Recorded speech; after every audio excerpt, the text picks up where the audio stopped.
Welcome to Sri Chakra news bulletin. ముందుగా headlines.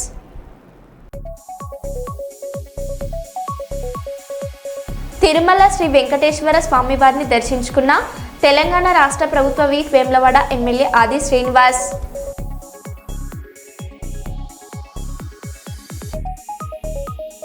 హన్మకొండలో పరీక్ష కేంద్రాలను ఆకస్మికంగా తనిఖీ చేసిన జిల్లా కలెక్టర్ చాహద్బాద్ పాయి.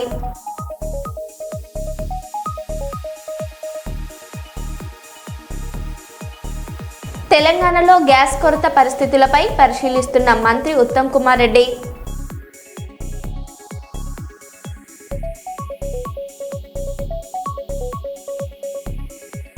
హైదరాబాద్ చార్మినార్ ప్రాంతంలో బూజు పట్టిన డ్రై ఫ్రూట్స్ స్వాధీనం.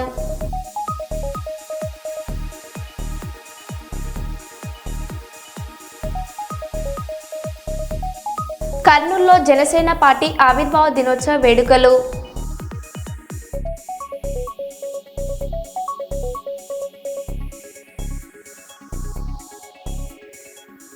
ఇక వివరాల్లోకి వెళ్తే, హైదరాబాద్లోని చార్మినార్ ప్రాంతంలో బూజు పట్టిన డ్రై ఫ్రూట్స్ను నిల్వ ఉంచిన గోడౌన్కు బహదూరాపూర్ పోలీసులు దాడి చేసి భారీగా స్వాధీనం చేసుకున్నారు. ఆహార భద్రతకు విరుద్ధంగా నిల్వ ఉంచిన ఈ ఫంగస్ పట్టిన డ్రై ఫ్రూట్స్ ప్రజల ఆరోగ్యానికి తీవ్రమైన ముప్పు కలిగించే అవకాశం ఉందని అధికారులు తెలిపారు. నాసి రకం మరియు బూజు పట్టిన ఆహార పదార్థాలను మార్కెట్లో విక్రయించడం వల్ల ప్రజలు తీవ్రమైన అనారోగ్య సమస్యలకు గురయ్యే ప్రమాదం ఉంది. ప్రజల ఆరోగ్యాన్ని ప్రమాదంలోకి నెట్టే ఇటువంటి అక్రమాలపై కఠిన చర్యలు తీసుకోవాలని ప్రజలు డిమాండ్ చేస్తున్నారు.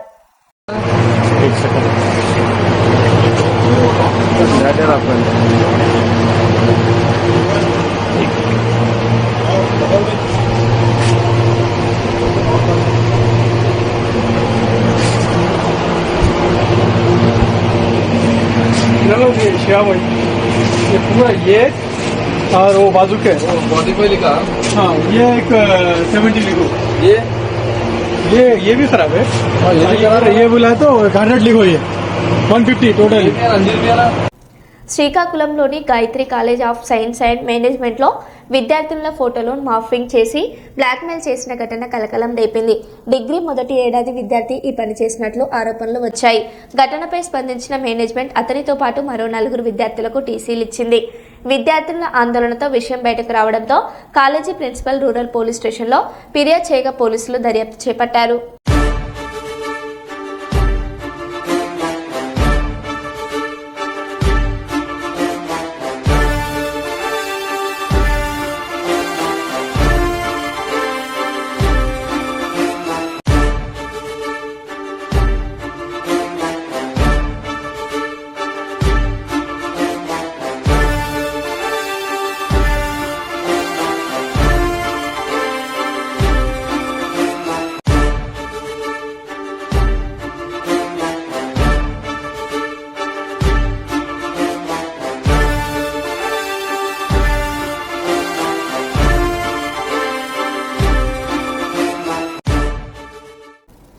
వరంగల్ శివనగర్లో తెలంగాణ రాష్ట్ర fertilizers, pesticides and seeds dealers welfare association రాష్ట్ర అధ్యక్షుడిగా ఏకగ్రీవంగా ఎన్నికైన నాగూర్ల వెంకటేశ్వర్లను ఘనంగా సన్మానించారు. ఈ సందర్భంగా ఆయన మాట్లాడుతూ రైతులకు నాణ్యమైన విత్తనాలు, మందులు మాత్రమే అందించాలని డీలర్లకు సూచించారు. సంఘటితంగా పనిచేస్తూ రైతులకు మేలు చేయాలని పిలుపునిచ్చారు. క్వాలిటీ విషయంలో కాంప్రమైజ్ కావద్దు. నాలుగుపడిగా కంపెనీలు మరి తప్ప మనం ఏ విత్తనాన్ని కానీ ఏ పురుగు మందు కానీ ఏదైనా కూడా ట్రయల్ చూడకుండా సంకల్పంతో ఒక మాట అన్నాడు. నిజాన్ని యొక్క సహకారం ఈ అందరి యొక్క నడివంటిన ఎలా అయితే మన ఆత్మగౌరవ భవనాన్ని నిర్మించుకున్నామో కంపెనీల యొక్క ప్రొడక్ట్స్ ను ప్రమోట్ చేస్తా ఉన్నారు. బాధ్యత ఉంది. నువ్వు నీ కంపెనీ మీరు నాగుల వెంకన్న గారికి చంద్రుడికి నోరుపోగలాగా వారికి దృశ్యాలతో సత్కరిస్తున్నటువంటి శుభతరుణం, శుభవేళ. ప్రత్యేకమైనటువంటి నమ్మకుండా ఎగ్జిక్యూటివ్ బాడీ వారందరూ కూడా వేదికపైకి రావాల్సి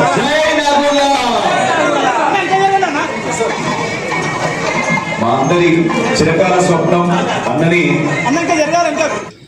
అందరికి కూడా మరి వరంగల్ జిల్లా జనరల్ సెక్రటరీ నాగరాజు గారి ఆధ్వర్యంలో బ్రహ్మాండంగా ఘనంగా సన్మానించడం జరిగింది. నిజంగా వరంగల్ జిల్లా నుంచి మన స్టేట్ అసోసియేషన్కు అవకాశం రావడం అనేది అదృష్టంగా భావిస్తూ ఉన్నాను. ఇలా రాష్ట్ర అధ్యక్షునిగా తెలంగాణ రాష్ట్ర రైతాంగానికి అన్ని రకాలుగా ఎరువులు కావచ్చు, పురుగు మందులు కావచ్చు, విత్తనాలు కావచ్చు, నాణ్యమైనటువంటి సరుకులను తెలంగాణ ప్రాంత రైతాంగానికి అందించడానికి నా వంతు కృషి చేస్తూ ఉన్నాను. జిల్లాలో ఉన్నటువంటి రైతాంగానికి, రైతు సంఘం నాయకులకి, డీలర్లకు అందరికీ తెలుసు. రాష్ట్ర వ్యాప్తంగా ఉన్నటువంటి రైతు సమస్యలను దృష్టిలో పెట్టుకొని భవిష్యత్తులో రైతాంగానికి ఎలాంటి ఇబ్బందులు జరగకుండా మరి డీలర్ల సంక్షేమంతో పాటు రైతుల యొక్క సంక్షేమాన్ని దృష్టిలో పెట్టుకొని తప్పకుండా మా డీలర్ల ద్వారా, మా డిస్ట్రిబ్యూటర్ల ద్వారా, మా కంపెనీల ద్వారా నాణ్యమైనటువంటి విత్తనాలను, ఎరువులను, పురుగు మందులను అందించడానికి నా వంతు కృషి చేస్తానని, తప్పకుండా ఈ తెలంగాణ ప్రాంత డీలర్ల శ్రేయస్ కోసం మరి రాష్ట్రంలోనే కాకుండా దేశంలోనే ఆదర్శంగా ఈ రాష్ట్రాన్ని తీర్చిదిద్దడానికి నా వంతు కృషి చేస్తానని హామీ ఇస్తూ సెలవు తీసుకుంటాను. హన్మకొండలో 10వ తరగతి వార్షిక పరీక్షలు ప్రారంభమైన నేపథ్యంలో జిల్లా కలెక్టర్ చాహద్ బాజ్పాయి పలు పరీక్షా కేంద్రాలను ఆకస్మికంగా తనిఖీ చేశారు. లస్కర్ బజార్లోని ప్రభుత్వ ప్రాక్టీసింగ్ హై స్కూల్, ప్రభుత్వ బాలికల ఉన్నత పాఠశాలను సందర్శించి పరీక్షల నిర్వహణ తీరును పరిశీలించారు. విద్యార్థులకు త్రాగునీరు, పరిశుభ్రత, టాయిలెట్ సౌకర్యాలు మరియు సీసీ కెమెరాల పనితీరును పరిశీలించారు. పరీక్షలు పకడ్బందీగా, పారదర్శకంగా నిర్వహించాలని అధికారులకు సూచించారు.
విజయవాడలో గ్యాస్ సిలిండర్ల కోసం ప్రజలు గ్యాస్ ఏజెన్సీల ముందు పెద్ద ఎత్తున క్యూ కట్టారు.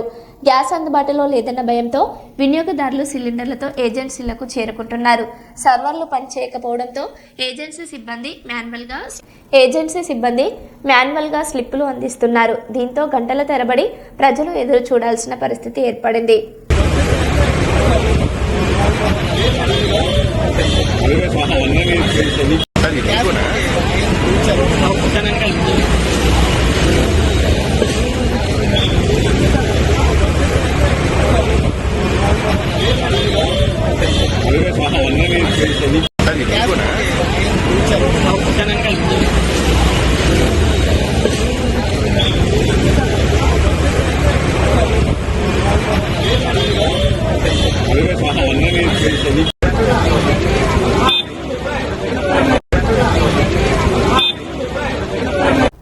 తమిళనాడులో త్వరలో జరగనున్న అసెంబ్లీ ఎన్నికల నేపథ్యంలో వీకే శశికళ కొత్త రాజకీయ పార్టీని ప్రారంభించారు.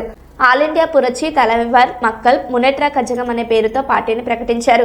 పార్టీ గుర్తుగా కొబ్బరి చెట్టును ఎంపిక చేశారు. అన్నా డీఎంకే నుంచి బహిష్కృతురాలైన శశికళ దివంగత మాజీ ముఖ్యమంత్రి జయలలిత సన్నిహితురాలుగా ప్రసిద్ధి. రాబోయే తమిళనాడు అసెంబ్లీ ఎన్నికలను దృష్టిలో పెట్టుకుని ఈ నిర్ణయం తీసుకున్నట్లు రాజకీయ వర్గాలు చెబుతున్నాయి.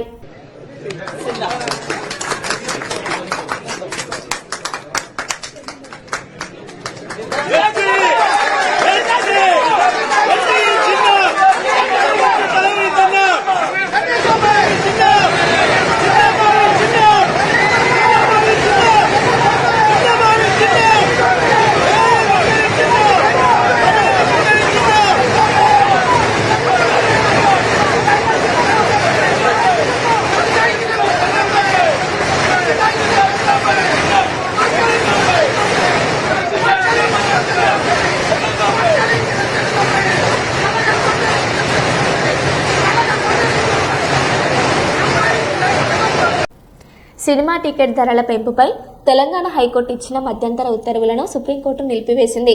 టికెట్ రేట్లు పెంచాలంటే సినిమా విడుదలకు 90 రోజుల ముందే ప్రభుత్వం జీవో జారీ చేయాలని హైకోర్టు ఆదేశించిన సంగతి తెలిసిందే. దీనిపై మైత్రి మూవీ మేకర్స్ సుప్రీంకోర్టులో పిటిషన్ వేసింది. జస్టిస్ మహేశ్వరి, జస్టిస్ ఏఎస్ చంద్రశేఖర్లతో కూడిన సుప్రీంకోర్టు ధర్మాసనం హైకోర్టు ఉత్తర్వులపై స్టే విధించింది. టికెట్ ధరల పెంపుపై ఎప్పుడూ అనుసరిస్తున్న విధానాన్ని పాటించాలని సూచించింది.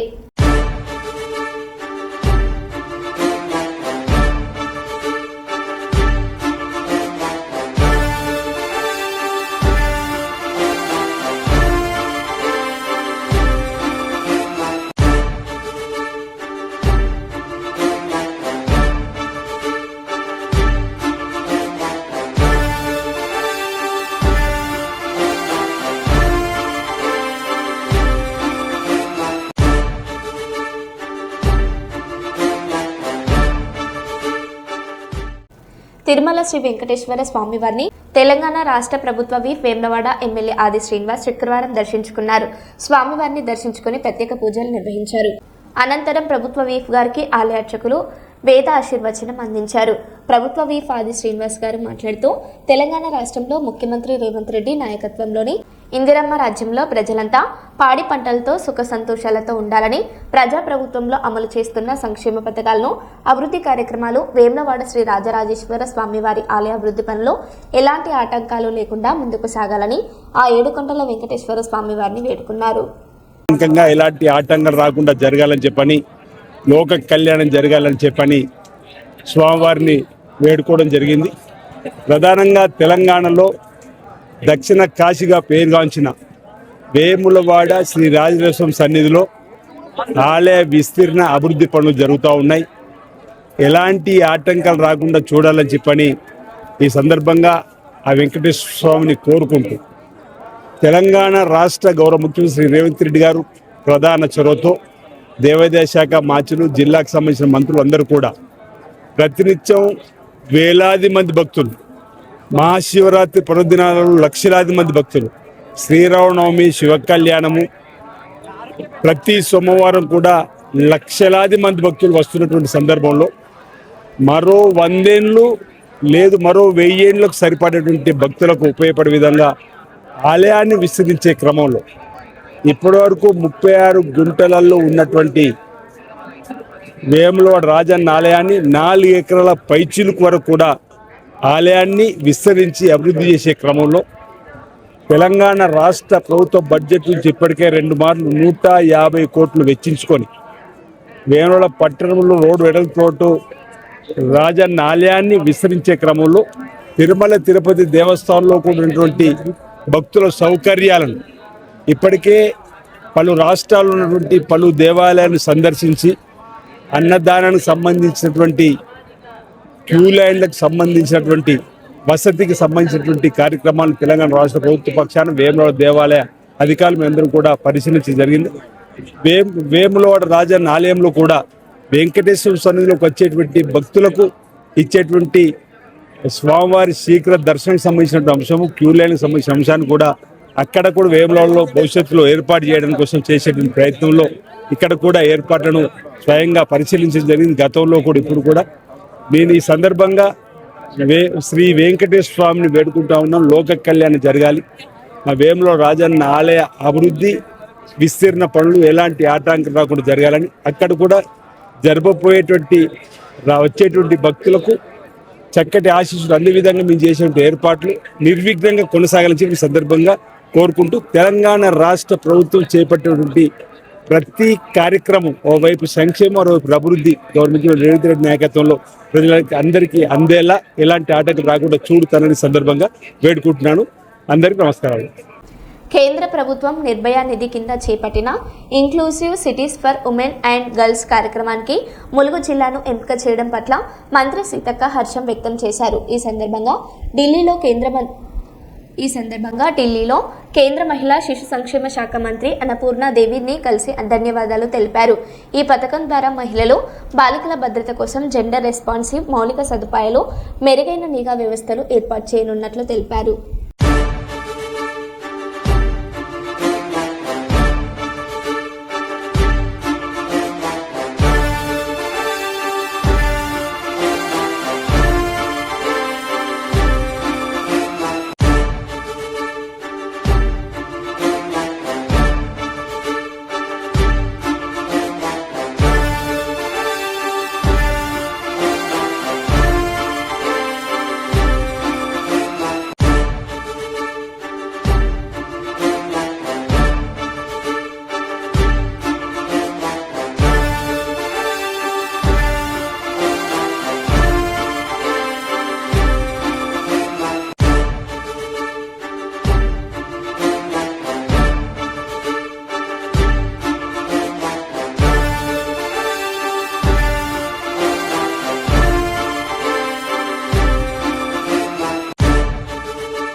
నాగూర్ కర్నూలులో ప్రేమ పేరుతో 3 బాలికలను లోబర్చుకుని అశ్లీల వీడియోలు చిత్రీకరించిన కేసులో కీలక విషయాలు వెలుగులోకి వస్తున్నాయి. 3లో ఓ బాలిక గర్భం దాల్చడంతో నిందితుడు కొల్లాపూర్లో అబార్షన్ చేయించాడు. అక్రమ అబార్షన్కు సహకరించిన ఆసుపత్రిని సీజ్ చేసి 2 డాక్టర్లు, 1 నర్సును పోలీసులు అదుపులోకి తీసుకున్నారు. మైనర్ అయిన నిందితుడిపై 3 వేర్వేరు ఫోక్సో కేసులు నమోదు చేసి రిమాండ్కు తరలించారు. డీఎస్పీ శ్రీనివాసుల ఆధ్వర్యంలో లోతుగా విచారణ కొనసాగుతుంది. లోకల్ సిఐ తోటి నేను ఇక్కడ విజిట్ చేయడం జరిగింది. దానికి సంబంధించి మేము పూర్తి ఆధారాలు అంటే ఓపీ రిజిస్టర్ కార్డు నుంచి రిమైనింగ్ అన్ని మేము వెరిఫై చేస్తున్నాము. దీనికి సంబంధించి ఎస్పీ గారితో, కలెక్టర్ గారితో మాట్లాడడం జరిగింది. ప్రస్తుతానికైతే మాకు ఒక కమిటీ ఉంటుంది ఏదైనా హాస్పిటల్ పూర్తిగా సీజ్ చేయాలంటే. ఎస్పీ గారి ఆదేశాల మేరకు మనకు డిఎస్పీ గారు చెప్పిన దాని ప్రకారం మాకు సీజ్ చేయమని వచ్చింది. కాబట్టి ఆ కమిటీ నిర్ణయం ప్రకారము నైట్ లేకపోతే మార్నింగ్ కలెక్టర్ గారిని కలిసి ఆ కమిటీలో మాట్లాడి చేస్తాము. ఇప్పుడు ఏదైతే మనకు స్కానింగ్ పరికరాలు ఉన్నాయో ఆ రూమ్ ని మాత్రం తాళం వేస్తున్నాం ప్రస్తుతానికి. పూర్తిగా రిపోర్ట్స్ అన్ని మేము స్టడీ చేసిన తర్వాత చెప్తామండి. అది అప్పుడే తెలియదండి. ఇంకా పోలీస్ వాళ్ళకి నేనంటే సీజ్ చేశాను కాదు, అది పోలీస్ వాళ్ళ దగ్గర నుంచి మనకు వచ్చింది. ఇక్కడ అబార్షన్ జరిగినట్టు ఇన్ఫర్మేషన్ వచ్చింది కాబట్టి వాళ్ళు రికార్డ్స్ అన్ని వెరిఫై చేస్తున్నారు. దాని ప్రకారం పోలీసు వాళ్ళు ఫర్దర్ ఇన్వెస్టిగేషన్ దాని ప్రకారం మేము కూడా సీజ్ చేయడం జరుగుతుంది. ప్రస్తుతానికి అలాంటిది ఏం రండి, నిజాలు బయటపడ్డాయి ఇంకా అప్పుడే ఏం నిర్ధారణ మాకు కాలేదు. పోలీస్ వాళ్ళు ఇచ్చిన దాని ప్రకారం మేము సీజ్ చేయడం కోసం వచ్చాము. దానికి ఒక కమిటీ ఉంటుంది. కలెక్టర్ గారు చెప్పిన దాని ప్రకారం మేము రేపు మార్నింగ్ వచ్చి కమిటీ అప్రూవల్ తీసుకొని చేస్తాము. ఆంధ్రప్రదేశ్ స్పెషల్ పోలీస్లో హెడ్ కానిస్టేబుల్కు ప్రత్యేక పదోన్నతులు కల్పించడంలో మంత్రి నారా లోకేష్ చొరవ చూపారు. ప్రజా దర్బార్లో మంత్రిని కలిసి తమ సమస్యలను సిబ్బంది విన్నవించారు. దీనిపై స్పందించిన ప్రభుత్వం 300 మంది హెడ్ కానిస్టేబుళ్లను అసిస్టెంట్ రిజర్వ్ సబ్ ఇన్స్పెక్టర్లుగా పదోన్నతులు కల్పించింది. ఈ సందర్భంగా తమకు అండగా నిలిచిన మంత్రి లోకేష్ కు హెడ్ కానిస్టేబుల్ కృతజ్ఞతలు తెలిపారు. ఏఆర్ఎస్ఏగా 300 మందికి అప్గ్రేడింగ్ ప్రమోషన్స్ ఇచ్చినటువంటి మా రాష్ట్ర ప్రభుత్వానికి మరియు మా పోలీసు అధికారులందరికీ కూడా ఈ సభాముఖంగా మా 300 మంది హెడ్ కానిస్టేబుల్స్ కృతజ్ఞతలు తెలియజేస్తున్నాం సార్. యాక్చువల్గా ఇది మనకి 2019 నాటి టీడీపీ గవర్నమెంట్ ఉన్నప్పుడే మాన్యశ్రీ గౌరవ శ్రీ చంద్రబాబు నాయుడు సార్ అప్పుడే సివిల్, ఏఆర్, ఏపీఎస్పీ ఈ 3 విభాగాలకు కూడా అప్పుడే శాంక్షన్ చేయడం జరిగింది సార్. ఆ కాలంలో సివిల్ కేఆర్కి శాంక్షన్ అయినాయి సార్. వేరే మా ఏపీఎస్పీకి వచ్చేసరికి కొన్ని సాంకేతిక కారణాలు మరియు ఎన్నికల నియమావళి రావడంతో కొంత జాప్యం జరిగింది సార్. దాని తర్వాత 2019 నుంచి 2024 వరకు ఏర్పడినటువంటి నూతన ప్రభుత్వానికి కూడా మాకు జరిగినటువంటి అన్యాయాన్ని కూడా పెద్దలకి వివరించడం జరిగింది సార్. వారి దగ్గర నుంచి సరైన స్పందన అయితే రావడం కరువైంది సార్. తదనంతరము యువగలం ప్రోగ్రాం నందు మా మంగళగిరి కాన్స్టిట్యూషన్ నుంచి మాన్యశ్రీ గౌరవ ఐటీ మినిస్టర్ లోకేష్ సార్కి మా యొక్క రిప్రజెంటేషన్ ఇవ్వడం జరిగింది సార్. మాకు జరిగినటువంటి అన్యాయం గురించి సార్కి వివరించడం జరిగింది సార్. సార్ ఆ రోజు చెప్పారు సార్, ఖచ్చితంగా మన ప్రభుత్వం వచ్చిన తర్వాత ఈ ఏపీఎస్పీ హెడ్ కానిస్టేబుల్ అందరికీ కూడా న్యాయం చేస్తామని చెప్పారు సార్. అన్న మాట నిలబెట్టుకొని 2024 మన కొత్త ప్రభుత్వం ఏర్పడిన తర్వాత మన హోమ్ మినిస్టర్ మేడం గారికి అలాగే నారా లోకేష్ సార్ గారికి ప్రజా దర్బార్ నందు కూడా మరొకసారి రిమైండ్ చేయడం జరిగింది సార్. వెంటనే లోకేష్ సార్ మీద వెంటనే చర్య తీసుకోమని చెప్పేసి సంబంధిత అధికారులకు దీని గురించి చెప్పడం జరిగింది సార్. ఈ రోజు ఆ యొక్క కళాన్నది మాకు నెరవేరింది సార్. ఇందుకు మాకు అన్ని విధాల సహకరించినటువంటి మాన్యశ్రీ గౌరవ రాష్ట్ర ముఖ్యమంత్రి వర్యులు శ్రీ నారా చంద్రబాబు నాయుడు సార్కి, deputy CM Shri Pavan Kalyan sir గారికి, అలాగే హోమ్ మినిస్టర్ మేడం గారు శ్రీ అనితా మేడం గారికి, అలాగే IT minister Nara Lokesh sir గారికి, మా యొక్క పోలీసు అధికారులకి అందరిటువంటి బాస్ మా డీజీపీ హరీష్ కుమార్ గుప్తా సార్ గారికి, అలాగే additional DG law and order Mansoor Reddy sir గారికి, మా యొక్క IG madam APSP battalions IG madam ఎవరైతే ఉన్నారో మాకు అన్ని విధాలా ప్రతి ఒక్క విషయాన్ని కూడా ప్రతిదీ పరిశీలించి ప్రతి ఒక్క మూమెంట్ లో కూడా మాకు హెల్ప్ చేసినటువంటి మా ఏపీఎస్పీ బెటాలియన్స్ ఐజీపీ మేడం గారికి ఈ యొక్క చెస్ తరఫున ప్రత్యేక ధన్యవాదాలు అయితే తెలుపుతున్నాం సార్. దీనికంటే ముందు కూడా పాత డీజీపీలు ద్వారకాచంద్రరావు సార్ గారు దీనికి సహకరించారు సార్. అలాగే అడిషనల్ డీజీ బాక్షి సార్ గారు, ఇటువంటి వాళ్ళందరూ కూడా సహాయ సహకారాల వల్ల ఈ యొక్క 300 మంది హెడ్ కానిస్టేబుల్కి అప్గ్రేడేషన్ ఏఆర్ఎస్ఏ పోస్టులు ఇవ్వడం జరిగింది సార్. ఈ యొక్క విషయాన్ని మా ఆంధ్రప్రదేశ్ పోలీసు తరఫున మరొకసారి ప్రభుత్వానికి కృతజ్ఞతలు తెలియజేస్తున్నాం సార్. Thank you sir. మాకు హెడ్ కానిస్టేబుల్ నుంచి ఏఆర్ఎస్ఏ రావడానికి యాక్చువల్గా 6 years పట్టింది సార్. సో దీనివల్ల ఏంటంటే మాకు తొందరగా ప్రమోషన్స్ రావడం జరిగింది సార్. యాక్చువల్గా డిలే అయింది సార్ పాత జీవోని.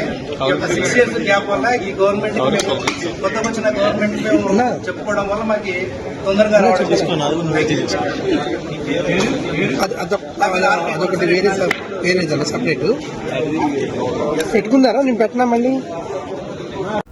తెలంగాణలో గ్యాస్ కొరత పరిస్థితులపై పరిశీలిస్తున్నామని మంత్రి ఉత్తమ్ కుమార్ రెడ్డి తెలిపారు. రాష్ట్రంలో 86% డొమెస్టిక్ సప్లై, 14% కమర్షియల్ సప్లై ఉందన్నారు. 86% డొమెస్టిక్ సప్లైకి ఎలాంటి ఇబ్బందులు లేవని చెప్పారు.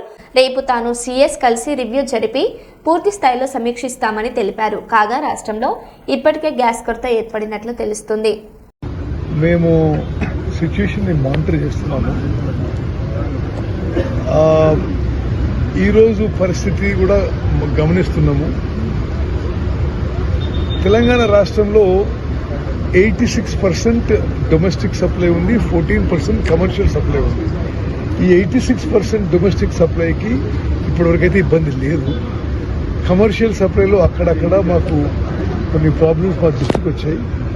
రేపు నేను చీఫ్ సెక్రటరీ గారు తెలంగాణలో ఉన్న ఆయిల్ కంపెనీస్ అందరినీ సివిల్ సప్లై శాఖ ఒక రివ్యూ మీటింగ్ పిలిచి వాస్తవం ఇప్పుడు తెలంగాణ రాష్ట్రంలో what exactly is a position, what is the shortage, is there any shortage, దాన్ని ఎగ్జామిన్ చేసి ఏ విధంగా మరి ప్రజలెవరికి ఇబ్బంది కాకుండా ముందుకు పోవాలను వేర్ ఎగ్జామిన్ సిచ్యుయేషన్. మరో బులెటిన్లో మళ్ళీ కలుద్దాం. Stay tune.